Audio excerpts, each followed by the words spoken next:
Bonjour, dans cette capsule, on va faire en fait la suite, la continuation de la capsule précédente qui était en lien avec la pensée probabiliste. On a pu un peu définir, circonscrire ce qu'est la pensée probabiliste. Et maintenant, on va essayer d'y aller de façon, maintenant qu'on a ces repères théoriques-là, on va essayer d'y aller de façon plus concrète par des situations pour mobiliser la pensée probabiliste. Donc, ça va répondre à l'objectif spécifique du cours qui est d'établir des liens articulés entre les différents concepts probabilistes pour pouvoir préparer et piloter des situations d'apprentissage stimulantes. Donc, d'entrée de jeu, je vous demande, est-ce que vous avez des idées de situation, des idées de contexte qui permettraient de mobiliser la pensée probabiliste? Donc, une entrée intéressante, en fait, pour mobiliser la pensée probabiliste, c'est d'y aller par le jeu. Parce que dans plein de situations de jeu, on retrouve on trouve de l'aléatoire, en fait, du hasard. Donc, on pourrait y aller dans des situations de jeu, puis favoriser la prise de décision. Donc, par exemple, peut-être que vous connaissez le jeu de société Colon de Catane. On pourrait avoir cette situation-là où on demande quelle tuile choisir dans Colon de Catane. Donc, il faut savoir que dans Colon de Catane, il y a des nombres allant de 2 à 12 ici. Et on va lancer 2 dés, c'est la somme qui va décider sur quel terrain produit des ressources. Et là, il y a certaines cases qui sont plus payantes, qui vont arriver plus souvent parce qu'elles sont plus probables que d'autres. Donc, j'ai avantage à aller m'installer autour du 8, par exemple, une somme de 8, parce qu'elle est plus probable qu'une somme de 12, par exemple. Une autre question, est-ce que c'est si je joue au Monopoly, je vais lancer 2 dés, mais est-ce que j'ai 2 dés à lancer? Est-ce que c'est mieux de lancer un dé 2 fois ou de lancer 2 dés? Ou ça ne change rien. Donc, dans ce cas-là, ça ne change rien, mais c'est pas si clair que ça. Il y a des élèves qui pourraient penser que c'est mieux de lancer un dé 2 fois ou au contraire de lancer 2 dés. Si 2 personnes pigent une carte et que la plus grosse gagne, est-ce que c'est mieux de commencer? Donc, si on a un paquet de cartes, je pige et c'est la plus grosse qui gagne, on pourrait se demander est-ce qu'il y a un avantage à commencer? Dans ce cas-là, il n'y en a pas. Par contre, si la situation, il y a 2 personnes qui pigent une carte à tour de rôle, puis c'est la première qui pige un as, ben dans ce cas-là, c'est mieux de commencer. Dans un jeu, on gagne lorsque le produit de 2 dés est pair. Est-ce que vous acceptez de jouer? Donc, si on préfère ressortir tous les cas possibles et faire le rapport entre le nombre de cas favorables et le nombre de cas possibles, on verrait assez facilement que le produit de 2D est pair plus souvent. Donc, quand je fais le produit des dés, en fait, le seul cas où mon produit est impair, c'est si j'ai un résultat impair sur un dé et un résultat impair sur l'autre dé. Et là, quand je les multiplie, ça va me donner impair. Dans les autres cas, pair fois impair fois pair, ou pair fois pair, ça va toujours me donner pair. Donc, 3 fois sur 4. Je pourrais faire aussi tous les résultats, puis voir que ce serait combien? Ça serait 27 fois sur 36. Oui, c'est ça. Donc, une fois sur 4, donc 9 fois sur 36, je vais obtenir un produit qui est impair. Et 27 fois sur 36, je vais obtenir un produit qui est pair. Et là, je peux utiliser des jeux comme ça. Je peux utiliser aussi une diversité de matériel, donc que ce soit des roulettes, des billes, des cartes, etc. Donc, ça m'amène dans diverses situations, à mobiliser la pensée probabiliste autour du jeu. Maintenant qu'on a vu ces idées-là un petit peu plus en rafale, disons, on va en voir une plus en profondeur qui est la situation du lancer du gobelet. Donc, j'aimerais d'abord que vous l'expérimentiez. Donc, je vais vous montrer après la situation originale, mais ça, c'est la situation qui a été faite en temps de pandémie pour se vivre à distance. Donc, vous pouvez la faire maintenant à distance. Donc, en allant à ce lien ici, je vous invite dans le fond à compléter toutes les étapes, c'est-à-dire de vous demander quelles questions on peut se poser, d'expérimenter des essais, etc. Puis de répondre finalement à toutes les questions, puis de me dire ensuite qu'est-ce que vous avez appris par cette situation. Maintenant que c'est fait, bon, on va aller voir ensemble. Donc, la situation du lancer du gobelet, en fait, on en a fait une version il y a quelques années. Là, on en a fait une version plus au premier cycle du secondaire, puis une pour le deuxième cycle du secondaire. On va y revenir plus tard à celle du deuxième cycle du secondaire qui touche davantage à l'espérance mathématique. Donc, on y reviendra dans un module ultérieur. Mais ce qui nous intéresse ici, en fait, c'est la version du premier cycle. Donc, on va aller ici à ce lien raccourci pour aller voir la version du gobelet au premier cycle. Donc, c'est une tâche qu'on appelle une tâche en 3 actes. Donc, on a Dan Mayer, dont je vous ai déjà parlé, en fait, dans l'idée du thermostat là, mathématique, là, pour éviter que ça pue les maths, donc de modifier une tâche là, pour éviter que ça pue les maths et laisser plus de latitude pour penser à l'élève. Donc, j'ai travaillé en collaboration avec Guy Picard et Simon Lavallée, qui sont deux enseignants et technopédagogiques en mathématiques au secondaire, donc technopédagogues, pardon. Donc ici, l'acte 1, en fait, c'est souvent une vidéo sans son, sans mots, sans son. Et là, ici, sans dire plus, je vais la partir. Donc, c'est la mise en situation. Donc, on peut voir ici que c'était la mode 2017, 2016, 2017, 2018, c'était le flip de bottle. Mais maintenant, c'est terminé, ce temps est révolu. Parce que maintenant, c'est le temps de flip the cup, lancer du gobelet. Donc après qu'il soit tombé debout, on voit un duel impressionnant de regards.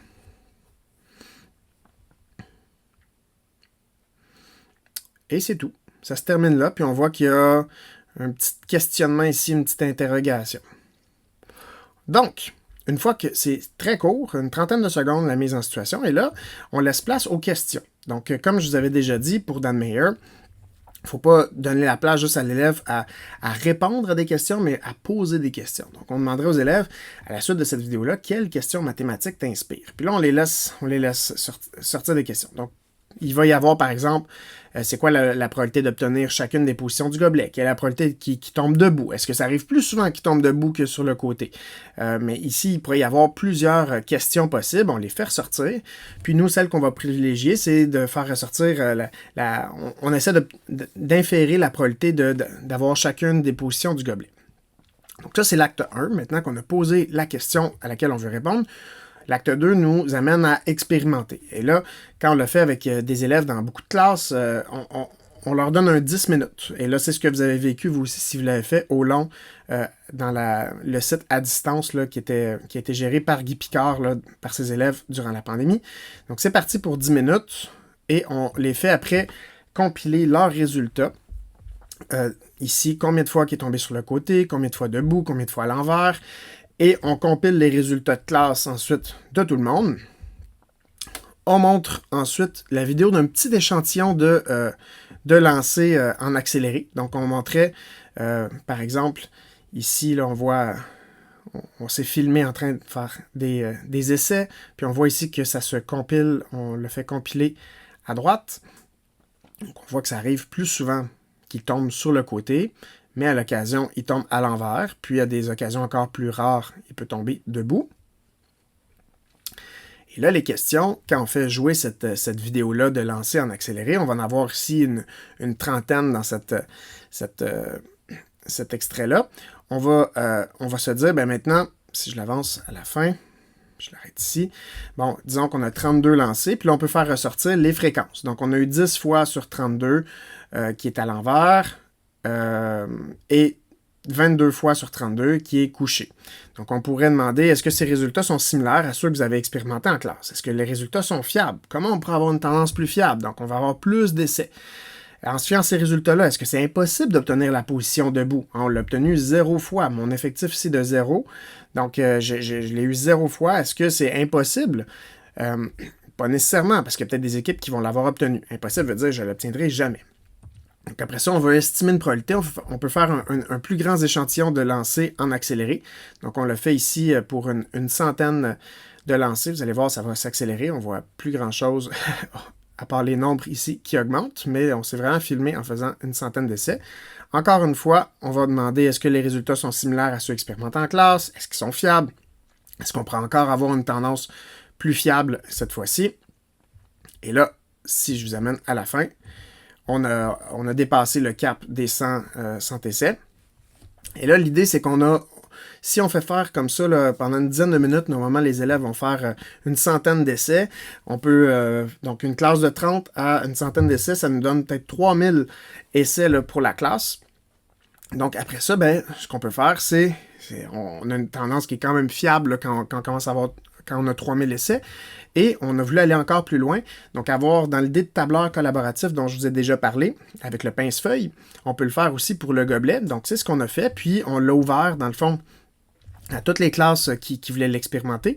Puis on voit ici que oui, il y a Guy Picard qui est celui qui l'a commencé ici, mais on avait ici, là, au moment où on a fait le diaporama, plus de 50 000 lancés, mais on va encore plus loin parce qu'à ce jour, on est rendu, en compilant depuis 2017, on a dépassé 300 000 lancers de gobelets. Puis on peut voir ici que toutes les classes qui l'ont fait, là, on continue, on peut défiler, il y en a beaucoup. Et on voit qu'au total, après plus de 300 000 lancers de gobelets, près de 80% du temps, ils tombent à l'envers, sur le côté, près de 2% ils tombent debout et près de 20% tombent à l'envers. Et là, ça commence à être fiable à 300 000 essais. Et ça se poursuit à chaque année. Il y a des milliers d'essais qui s'ajoutent dans le tableur collaboratif. Donc, et là, on peut comparer justement les résultats de notre nouvelle classe. Quand on l'ajoute, on vient ajouter une ligne au tableur, puis on compare nos résultats à ceux des autres classes, en fait. Donc ça, c'est pour le diaporama qui peut être repris avec des élèves. Donc pour nous, cette situation-là permet de mobiliser la pensée probabiliste. Elle amène à faire des prédictions, elle amène à réaliser des essais. Puis après, pour le côté théorique, par contre, ici, on ne peut pas modéliser sur le plan théorique. Donc on peut travailler avec le vocabulaire, on peut faire des représentations, mais on n'aura pas la probabilité théorique. Tout ce qu'on peut faire, c'est réaliser de plus en plus d'essais qui, par la loi des grands nombres, va nous permettre d'avoir une plus grande précision sur la probabilité qui se cache derrière ce gobelet.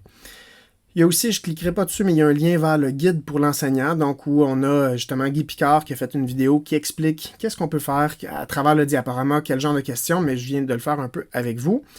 Et il y a aussi du matériel clé en main qui avait été fait par une ancienne étudiante à l'université qui a fait en fait la version, mais plus pour le 3e cycle du primaire, mais encore une fois qui s'applique assez bien pour le 1er cycle du secondaire. Donc cette situation-là qui est assez avec du visuel assez intéressant.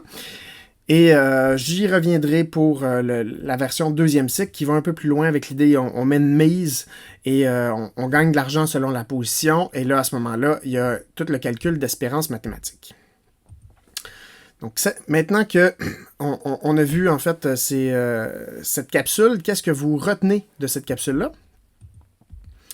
Donc, on a pu soulever des idées pour mobiliser la pensée probabiliste avec des élèves du secondaire, que ce soit par le jeu, pour favoriser la prise de décision, est-ce qu'une situation est meilleure qu'une autre dans un jeu. Puis, de façon plus approfondie, on a expérimenté la situation du lancer du gobelet qui amène à développer toutes sortes de raisonnements, toutes sortes de questionnements qui pourraient favoriser le développement de la pensée probabiliste. Donc, j'espère que ça vous a plu. À la suite de cette capsule vidéo, vous allez avoir à lire le texte de Martin Thibault et Roy. Donc, c'est toujours dans le thème de notre module, là, donc les particularités de l'enseignement-apprentissage des probabilités. Ça va vous faire ressortir, en fait, l'enquête qu'on a menée auprès d'enseignantes et enseignants du primaire et du secondaire, puis de faire ressortir, en fait, tout ce qui touche le sentiment de compétence et aussi le matériel de manipulation. On a parlé plus du matériel de manipulation dans les dernières capsules, donc ça va boucler un peu la boucle par rapport à tout ça. Voilà, au plaisir d'en discuter avec vous.